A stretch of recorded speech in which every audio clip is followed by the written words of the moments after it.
स्वागत है दोस्तों। आज हम पढ़ने वाले हैं कक्षा 10 गणित की 6वां चैप्टर त्रिभुज।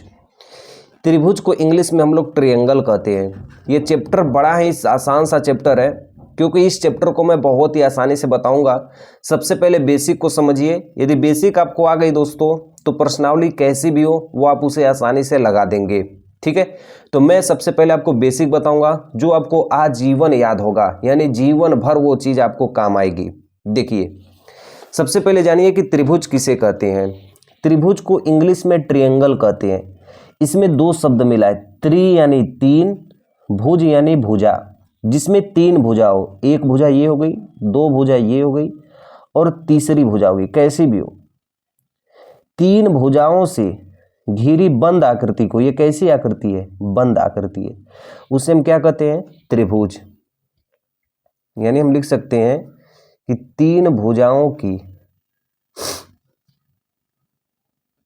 बंद आकृति को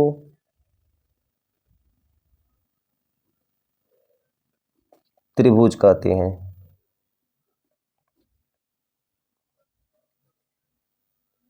क्लियर? ये चीज है त्रिभुज की परिभाषा। इसमें एक चीज बड़ा ही इंटरेस्टिंग है दोस्तों, कि किसी भी त्रिभुज के अंदर के कोणों का योग 180 अंश होता है। यानी मैं मान लिया कि इस कोण का मान x है, इसका y है और इस कोण का मान z है। कोण का मान मैं बता रहा हूं, ठीक है। तो इन तीनों कोणों को जोड़ूंगा, x plus y plus z, तो ये कितने अंश आएंगे? 180 अंश आएंगे। ये नियम हर एक कोण त्रिभुज में लगते हैं कि किसी भी त्रिभुज के अंतः कोण यानी अंदर वाले कोणों का योग कितना होता है? 180 अंश होता है। ठीक है, अब देखिए, ये तो हम पढ़ लिए त्रिभुज के बारे में। अब जानिए कि त्रिभुज के कितने प्रकार होते हैं। त्रिभुज के प्रकार, ठीक है। वैसे तो त्रिभुज के 7 प्रकार माने जाते हैं, लेकिन जो आपके लिए पढ़ने के लिए जरूरी है, क्लास 10th के लिए जरूरी है, जो आपको बेसिक्स के लिए जरूरी है, वो 4 प्रकार के हैं। पहला समबाहु त्रिभुज, जिसे इंग्लिश में हम लोग कहते हैं इक्विलेटरल, LATERL, इक्विलेटरल ट्रायंगल। दूसरे नंबर पे आता है हमारा समद्विबाहु त्रिभुज,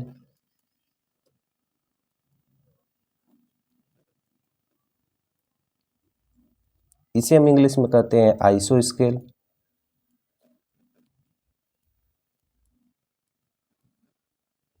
और तीसरे नंबर पे हमारी आती है विषमबाहु त्रिभुज,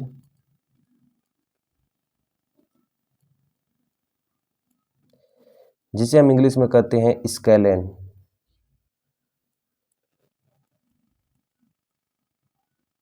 और चौथे नंबर पे जो सबसे ज्यादा जरूरी होती है वो है समकोण त्रिभुज, बहिर्कोण। और भी सब त्रिभुज है, लेकिन मैं इतने बता रहा हूं, जिसे राइट एंगल ट्रायंगल कहते हैं।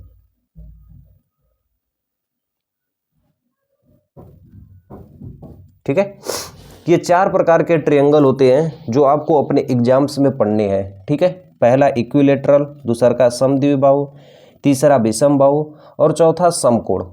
ठीक है, आज हम इसके बारे में डिटेल से जानेंगे कि ये समबाहु त्रिभुज क्या होते हैं, समद्विबाहु त्रिभुज क्या होते हैं, विषमबाहु क्या होते हैं, समकोण त्रिभुज क्या होते हैं। इनके फार्मूला को पढ़ेंगे, इनके प्रकार को पढ़ेंगे, ताकि हम जो भी पढ़ रहे हैं उससे अच्छी तरीके से नॉलेज को गेन करें।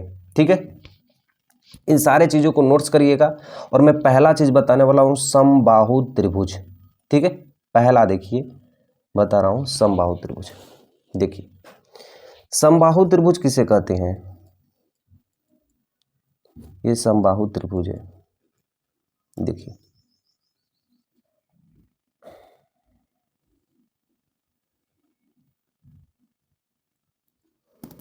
समबाहु त्रिभुज उसे कहते हैं जिसकी तीनों भुजाएं समान हो। यानी ये भुजा जितनी लंबी है उतनी ही लंबी ये भुजा होनी चाहिए, उतनी ही लंबी ये भुजा होनी चाहिए। यानी मैं मान लूँ कि यदि ये भुजा ए है तो ये भी भुजा ए होनी चाहिए, ये भी भुजा ए होनी चाहिए। यानी यदि ये 3 मीटर है तो ये भी 3 मीटर होनी चाहिए, ये भी 3 मीटर होनी चाहिए। और इसके जो कोण होते हैं ना, वो 60 अंश होते हैं। ये भी कोण कितना? 60 अंश, ये भी कितना? 60 अंश। तीनों कोण कितने हो गए 60-60 अंशों होते हैं। ऐसे कोण को हम क्या कहते हैं समबाहु त्रिभुज। तो परिभाषा एकदम आसान है, अपने से भी लिख देंगे कि ऐसा त्रिभुज जिनकी तीनों भुजाएं समान हो और प्रत्येक कोण 60 अंश का हो उसे समबाहु त्रिभुज कहते हैं। बिल्कुल आसान है, अपने से परिभाषा बना के लिख सकते हैं। ऐसा त्रिभुज जिनकी तीनों भुजाएं समान हो और प्रत्येक कोण 60 अंश का हो उसे समबाहु त्रिभुज कहते हैं। अब इसमें एक चीज दिलचस्प है दोस्तों कि समबाहु त्रिभुज जान तो गए, लेकिन इसके फार्मूला क्या होते हैं ये देखिए। सबसे पहले समबाहु त्रिभुज के परिमाप के बारे में जानिए। परिमाप क्या होता है, ठीक है। परिमाप का मतलब परि मतलब चारों तरफ, माप यानी मापना, यानी ये दूरी और ये दूरी यदि मापना हो तो समबाहु त्रिभुज का परिमाप होता है 3 गुणे भुजा। ए का मतलब क्या होता है भुजा, यहाँ पे लिख दे रहा हूं, ए का मतलब क्या होता है भुजा। तो परिमाप का फॉर्मूला क्या होता है 3 गुणे भुजा। समबाहु त्रिभुज का क्षेत्रफल क्या होता है 3/4, ये रूट में 3 होगा, और भुजा स्क्वायर, ये होता है समबाहु त्रिभुज का क्षेत्रफल। ठीक है, अब हम दूसरे त्रिभुज पे चलते हैं। जो दूसरा हमारा है वो है समद्विबाहु त्रिभुज।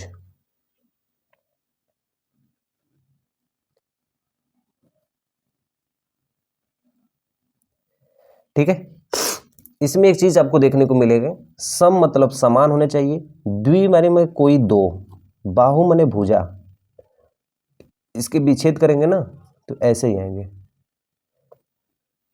सम बाहु मतलब सभी समान भुजा होनी चाहिए, सम द्विबाहु मतलब समान दो भुजा होनी चाहिए, यानी कोई ऐसा ट्रायंगल, ऐसे मैं बना दे रहा हूं, ठीक है। अब इसकी दो भुजा बराबर होनी चाहिए, यानी ये भुजा बराबर लग रही है लेकिन ये भुजा देखिए बराबर नहीं है, ये अलग भुजा है, इसलिए हम इसको लिख सकते हैं ये ए है तो ये भी भुजा ए ही होगी, और ये भुजा क्या हो जाएगी बी।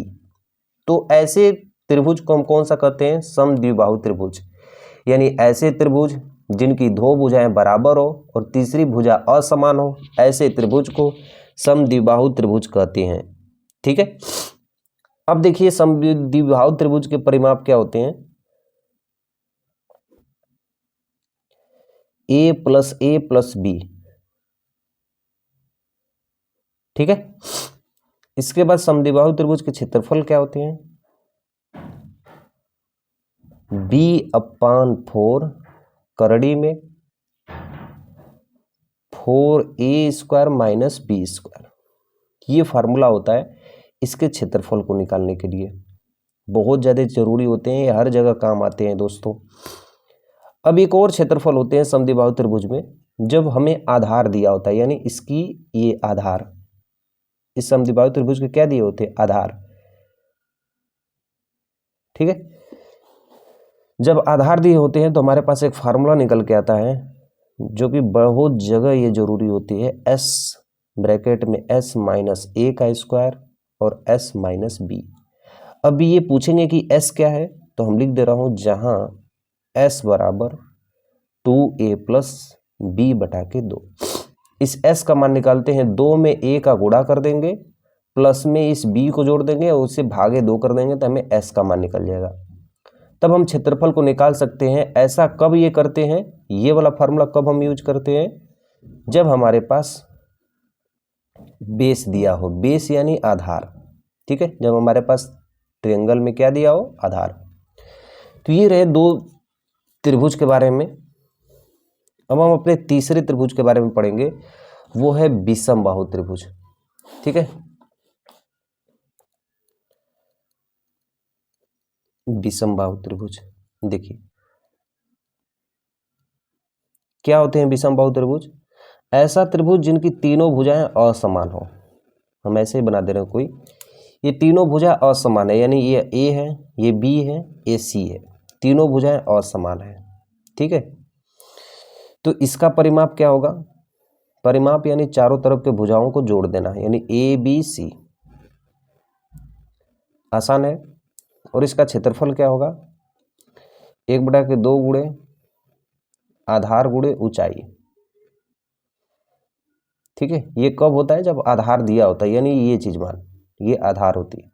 तो यदि आधार दिया है तो क्षेत्रफल होता है उस विषम बाहु त्रिभुज का 1/2 गुणे आधार गुणे ऊंचाई। और ज़्यादातर दोस्तों जानते हैं क्या दिक्कत होती है कि विषम बाहु त्रिभुज में समबाहु का फार्मूला लगाते हैं। तो समबाहु पूछेगा तो विषम बाहु का। पहले आप त्रिभुज को जांचिएगा कि कौन सा त्रिभुज है, उस त्रिभुज के अनुसार ही उसके परिमाप और क्षेत्रफल का फार्मूला लगाइएगा। ठीक है, बाद में ये आसान हो जाएंगे जब फार्मूला हो जाएगा आपके पास। अब इसमें भी एक फार्मूला आते हैं क्षेत्रफल का, जब आधार न दिया हो, जब ये आधार न हो। ठीक है, तो उस समय फार्मूला होता है S minus A, S minus B और एस माइनस ए, जहाँ यस क्या है A plus B plus C by 2। ये चीज़ एस का मान कैसे निकालेंगे, ए बी सी को जोड़ देंगे और भागा 2 कर देंगे। ऐसा कब होता है, जब आधार न दिया हो। ठीक है, क्लियर। अब इसके बाद जो आता है ना वो है समकोण त्रिभुज। ये समकोण पे पूरी प्रश्नावली 8 आपकी बनी है, यानी आगे हम पढ़ेंगे प्रश्नावली 8, उसमें ये चैप्टर समकोण त्रिभुज पे ही बना हुआ है। समकोण यानी ऐसा त्रिभुज जिसका कोई एक कोण समकोण हो। इसकी परिभाषा क्या होगी कि ऐसा कोई त्रिभुज जिसका कोई एक कोण समकोण यानी 90 अंश हो, उसे कौन सा कोण कहेंगे, समकोण त्रिभुज। अब समकोण त्रिभुज कैसा डिपेंड करता है, वह समद्विबाहु है कि विषम बाहु है, ये हम समकोण त्रिभुज से ज्ञात करते हैं।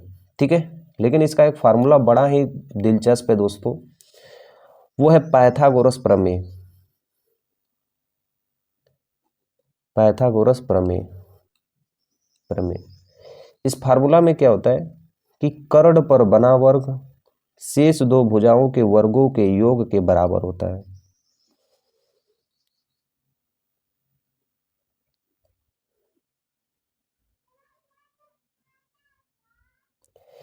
इस भुजा को हम कर्ण कहते हैं, ये हमारा आधार होता है, और ये जो लंबा सा है इसे हम लंब कहते हैं। ठीक है, तो कर्ण पर बना वर्ग शेष दो भुजाओं के वर्गों के योग के बराबर होती है, और समकोण त्रिभुज में सबसे बड़ी भुजा कर्ण होती है। ठीक है, तो ये रहे त्रिभुज के प्रकार, और इसे नोट्स कर लीजिए या स्क्रीनशॉट कर लीजिए। ये चीज़ आपके लिए बड़ा ही जरूरी है, ये पूरे आजीवन काम आएगा। ठीक है, अब हम चलते हैं चैप्टर से रिलेटेड कुछ ऐसे जानकारियां जो आपको जाननी है। पहला चीज देखिए कि समरूप और सर्वांगसम क्या होते हैं। ठीक है, ये चैप्टर पूरा समरूप और सर्वांगसम पे ही टिका गया है। तो पहला मैं बताऊंगा समरूप। ठीक है, समरूप जिसे हम ऐसे प्रदर्शित करते हैं, ऐसे अगर कहीं लग गया तो वो क्या है, समरूप। इसको यदि तोड़ेंगे ना तो जिसमें समान रूप हो, इसको हम क्या कर सकते हैं कि जिस आकृति में समान रूप हो। एग्जाम्पल्स में बता रहा हूं डायरेक्ट, जैसे ये त्रिभुज है, ठीक है, और यह एक त्रिभुज है। हम इसे क्या लिखेंगे, यह मान लेते हैं कि यह त्रिभुज ए है और यह क्या है, बी है, तो हम लिखेंगे ए और बी क्या है, समरूप है। ऐसा क्यों, क्योंकि हमें ये भी त्रिभुज लग रहा है, ये भी त्रिभुज दिख रहा है। साइज में बड़ा और छोटा होने से कोई फर्क नहीं होता है, बस उसका रूप समान होना चाहिए, उसे हम क्या कहेंगे, समरूप कहेंगे। समरूप की एक नियम होती है कि समरूप में, किसमें, समरूप में संगत कोण बराबर होने चाहिए।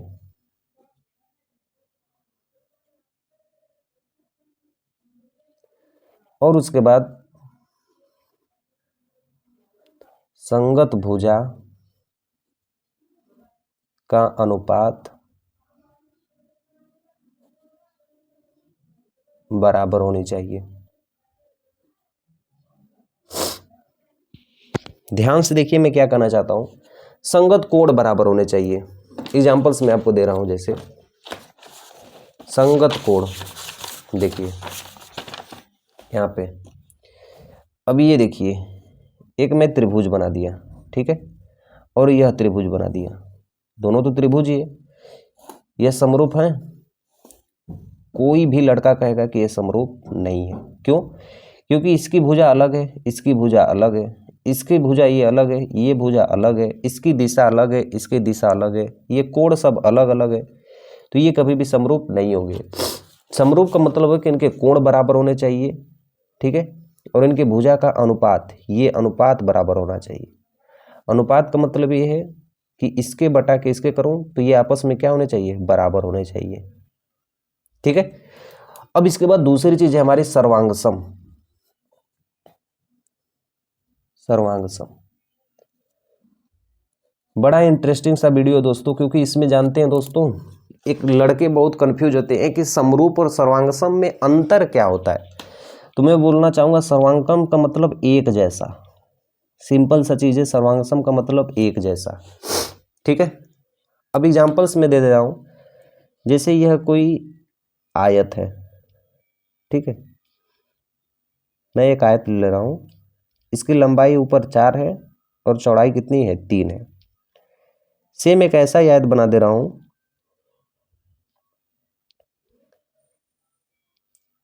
ये लंबाई 4 है और चौड़ाई कितनी है? 3 है। तो अब ये क्या कहलाएंगे? सर्वांगसम। सर्वांगसम को ऐसे प्रदर्शित करते हैं, मतलब जितना लंबा चौड़ा ये आकृति होनी चाहिए उतना ही लंबा चौड़ा ये आकृति होनी चाहिए। यदि ऐसा है तो वह सर्वांगसम है, यदि ऐसा नहीं है तो ये सर्वांगसम नहीं है, ठीक है। और हर एक सर्वांगसम समरूप हो सकता है, हर एक सर्वांगसम क्या हो सकता है? समरूप हो सकता है। सर्वांगसम, सर्वांगसम समरूप हो सकता है, ठीक है, लेकिन हर एक समरूप सर्वांगसम नहीं हो सकता है।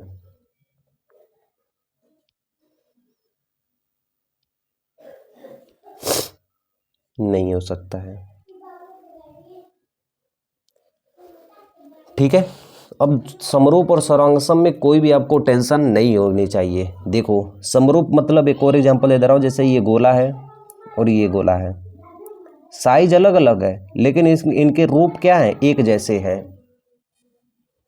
और हर एक सर्वांगसम, अब सर्वांगसम में जैसे ये गोला हो गया तो ऐसा ही एक और गोला होगा, बड़ा छोटा मेरे से बन गया यार, तो वो क्या कहलाएगा? सर्वांगसम कहलाएगा, ठीक है। तो इतना हम लोग जान गए। अब इसके बाद हम चलेंगे अपने प्रश्नावली की ओर, ताकि अब प्रश्नावली भी लगा लें। ये चीज़ बेसिक्स आपको पूरे जीवन भर काम आएगी, इसको अच्छे से पढ़ लीजिएगा दोस्तों, ठीक है। हम चलेंगे अपने प्रश्नावली 6.1 की ओर, ठीक है। बड़ा ही छोटा सा चैप्टर है और बहुत ही आसान सा चैप्टर है 6.1। मैं जो बताया हूँ वो सारी चीज़ इसमें मिल जाएंगी। जैसे देखिए, कोष्टक में दिए गए शब्दों में सही शब्दों का प्रयोग करते हुए रिक्त स्थानों को भरिए, ठीक है। सभी वृत्त सर्वांगतम होते हैं कि समरूप होते हैं? तो सभी वृत्त क्या होते हैं? समरूप होते हैं, ठीक है। पहले का एग्जाम्पल के तौर पे बता रहा हूं, ये वृत्त हो गया, ठीक है, ये वृत्त हो गया, तो ये समरूप हो सकते हैं? बिल्कुल नहीं। सर्वांगसम, अरे समरूप हो सकते हैं, हाँ, क्योंकि इनका रूप एक जैसा है। सर्वांगसम हो सकते हैं? जैसा ये है वैसा ये है? नहीं। तो हम क्या लिखेंगे? समरूप हो सकते हैं, ठीक है। अगला क्वेश्चन सेम उसी तरह पूछा है कि सभी वर्ग क्या हो सकते हैं? समरूप हो सकते हैं, सर्वांगसम नहीं हो सकते हैं। सभी त्रिभुज समरूप हो सकते हैं। कौन से त्रिभुज समरूप होंगे? समद्विबाहु कि समबाहु? आइए इसको जानते हैं। क्या होगा? हमारा आंसर होगा समबाहु। देखिए, सभी त्रिभुज, अब एक समबाहु का बना दे रहे हैं, ठीक है, और एक समद्विबाहु का, और आप अपने से कल्पना करना कि क्या चीज़ होगा, ठीक है। मैं आप ही लोग से पूछ रहा हूँ। जैसे देखिए, ये समबाहु त्रिभुज है, ठीक है, एक और बना दे रहा हूँ समबाहु त्रिभुज, बड़ा छोटा इससे कोई दिक्कत नहीं है। एक समद्विबाहु बना रहा हूँ, ठीक है,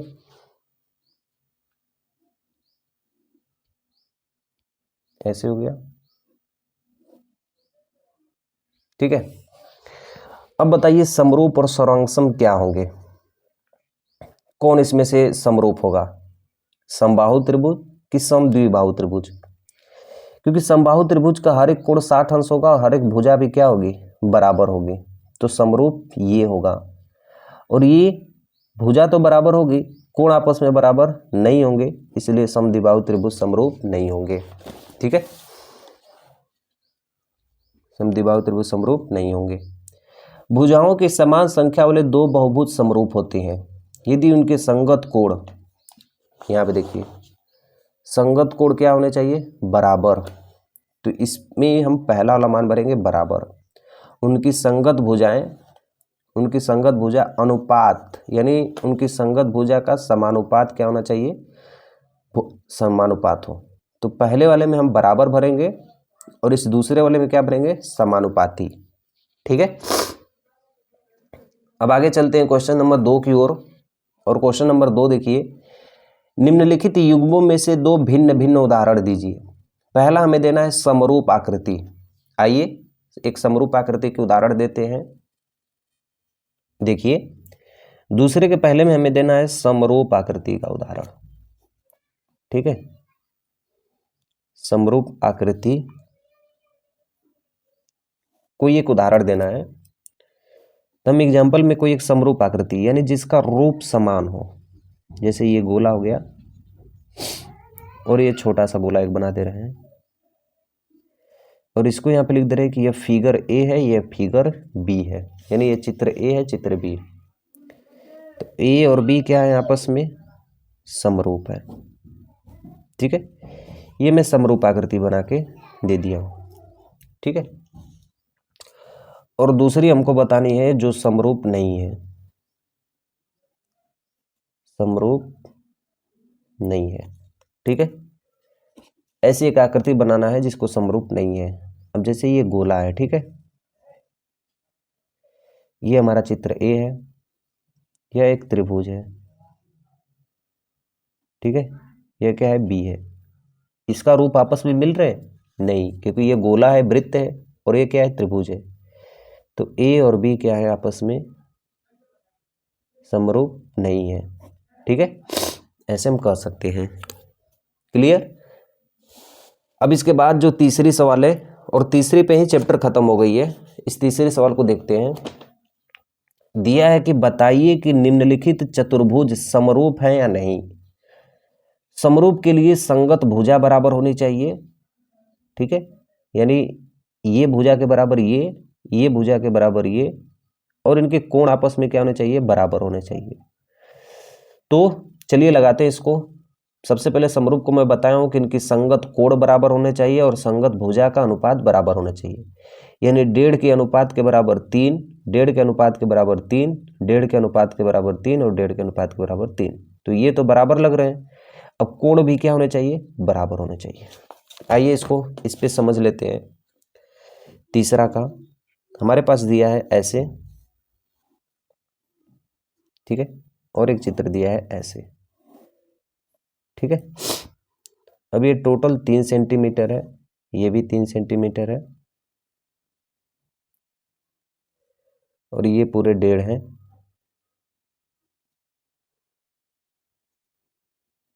और इसमें ये दे रखा है क्वेश्चन में कि ये सब 90 अंश है। ठीक है, और ये एस है, पी है, क्यू है, आर है, और ये ए बी सी डी। तो हमें ये देखना है कि यह समरूप है कि नहीं है। तो किसी भी समरूप के लिए संगत भुजा बराबर होनी चाहिए, संगत भुजा का अनुपात,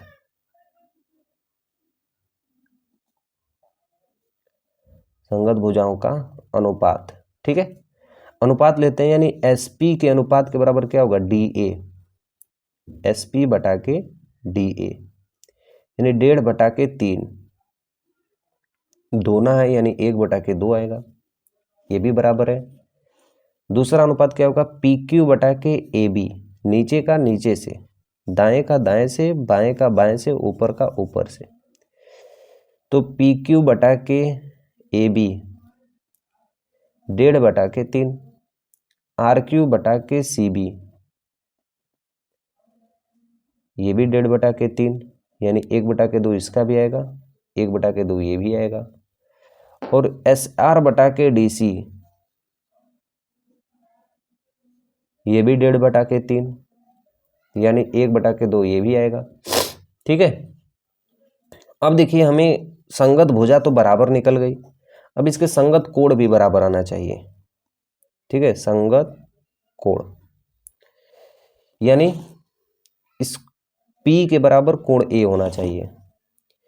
कोण P के बराबर क्या होना चाहिए? कोण A होना चाहिए। कोण P कितना है? इस चतुर्भुज में ये कोण P 60 अंश है और कोण A कितना है? 90 अंश है।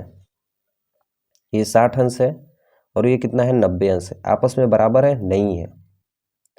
तो हम लिखेंगे अतः संगत कोण बराबर नहीं है, इसलिए यह समरूप नहीं है। ठीक है, इसलिए यह समरूप नहीं है। ठीक है, और मैं एक चीज आपको बताना चाहता हूं दोस्तों, ये चीज देखिए, अभी जाइए मत, थोड़ा सा देख लीजिए। इस चैप्टर में प्रमेय है टोटल, प्रमेय 1, प्रमेय 2, यानी 6.1, 6.2 ऐसे दिया है। ठीक है, प्रमेय 6.3, प्रमेय 6.5। पहले जब हम लोग पढ़ते थे तो प्रमेय टोटल, ये टोटल प्रमेय 8 होती थी। ठीक है, अब आपके नए सिलेबस के अनुसार ये टोटल 5 प्रमेय है। इन 5 प्रमेय का उपयोग हमें पहले तो अपने सवाल को लगाने के लिए भी करनी है, और दूसरी बात ये कि एग्जाम्पल में, परीक्षा में ये प्रमेय सिद्ध करने के लिए देते हैं। मेरी बात ध्यान से सुनिएगा, इसको हल्के में मत लीजिएगा, ये प्रमेय एग्जाम में आते हैं। ठीक है, ये सिद्ध करने के लिए एग्जाम में देते हैं। तो जब अगली क्लास होगी, अगला चैप्टर होगा, यानी नेक्स्ट वीडियो में मैं आपको प्रश्नावली 6.2 में ये 2 प्रमेय बताऊंगा, और प्रश्नावली 6.3 में ये 3 प्रमेय बता के तब एक्सरसाइज को हल कराऊंगा। ठीक है, ये बहुत ही इंपॉर्टेंट है, वेरी इंपॉर्टेंट। किधर लिखूं? ये मेरे तरफ से, मैं इसको अपने तरफ से बोल रहा हूँ, वेरी इंपॉर्टेंट है। ठीक है, और दोस्तों चैनल को सब्सक्राइब कर देना।